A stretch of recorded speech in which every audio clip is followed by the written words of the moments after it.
Samantala, sa gabi ng August 17, 2025, muling pinukaw ni Kenneth Llyober ang damdamin ng mga boksingero at tagahanga ng tapusin niya ang laban kay Luis Concepcion na dating 2 Division World Champion sa kanilang 10 rounds na bantamweight match na ginanap sa Winford Hotel and Casino sa Maynila.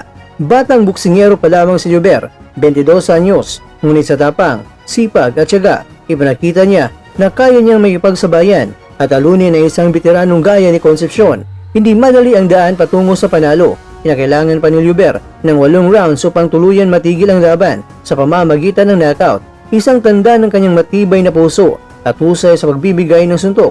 Hindi ito isang mabilisang tagumpay, bagkus isang labanan na puno ng tensyon at diskarte. Sa bawat round, kitang-kita ang kombinasyon ng lakas at tiyaga, pagputok ng bawat suntok, sabay ang tamang timing at puso hanggang sa tuluyan ng bumagsak si Concepcion. Ang tagumpay ni Llyober ay higit pa sa personal na karangalan. Ito'y simbolo ng pag-usbong ng bagong henerasyon ng boksingero sa bansa. Mga talento na hindi sumusuko kahit sa harap ng matagal at kilalang kalaban gaya ng Concepcion.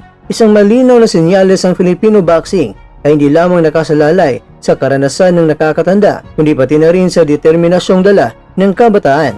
Sa ngayon mga kwento ay bukas ang mas malaking posibilidad para kay Llyober, mula sa ranggo hanggang sa potensyal na panalo sa world title.